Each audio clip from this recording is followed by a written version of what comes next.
Well, great feast day today. One of the greatest saints in our church, actually. He was one of our original philosophy thinkers. He actually brought philosophy to the Catholic Church.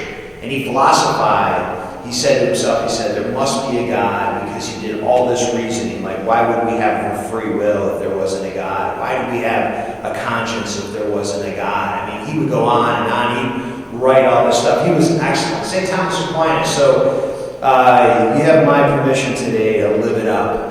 Right? It's a great feast day today. Aquinas was a priest and doctor of the church. He came from a very wealthy family in Aquino, Italy. His family was actually a bunch of nobles, and they lived right around 1226 AD. He was brilliant. At age 5, he was going to the monastery. Can you imagine that? At age 5, he was going to the monastery. He was ordained a priest at age 19. And when he took his vow of celibacy when he was 19 years old, his family was totally against him being a priest. They had all these businesses, and they wanted him to run these businesses in Italy. And so what they did is they kidnapped him, and they locked him in the basement of their house, and they hired prostitutes to try to break his vow of celibacy. And he was praying like crazy. He's like, no, Lord, don't let me stray, don't let me stray. And as these women were all over him, and when he wrote about it, he said it was one of the worst things that he had ever gone through, but he never broke that vow. And finally, his family, they gave up. They said, if you want to go be a priest, then go be a priest, right? And that's what he did. He wrote our exposition and benediction prayers. So we set out Jesus in the monstrance, that he wrote that, both exposition and benediction. He brought modern philosophy to the Catholic Church. He also wrote this, and I would like for you guys to do a little homework after the communion service today. He wrote the 5 proofs of the existence of God. And that's where we talked a little bit about why would we have a conscience if there was no God. And he talks a lot about that. It's very, very good. A lot of it is still true today. Most of it, if not all of it, is true today.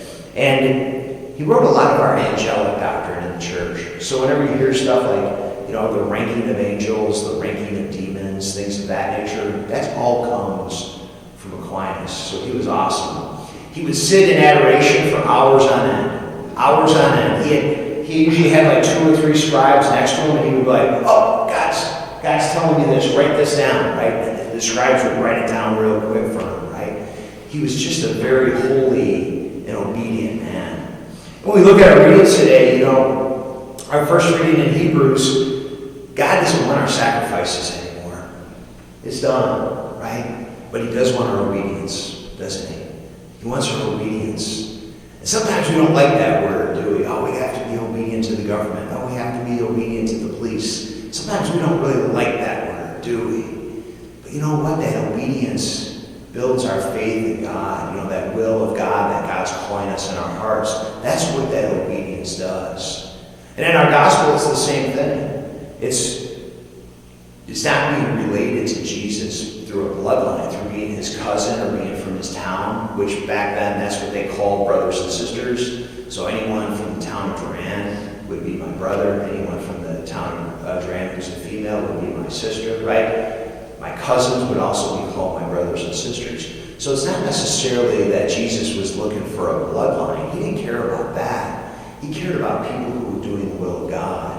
He cared about the brothers and sisters that had that obedience to God. That's what he was looking for. That's what he was calling his brothers and sisters. So it's a great lesson for us today. And let's take a little time and meditate on that. How is our obedience to God? Do we pray daily? Do we have a holy hour daily? Do we spend some time in silence daily with God? Do we come into the church every once in a while and just sit in silence, in front of the tabernacle? Do we have that obedience? Are there some things maybe we're a little bit unsure with God, maybe unsure with some of the church teaching? Let's think about that a little bit today. Let's meditate on it. So let's stand and offer our prayers of petition.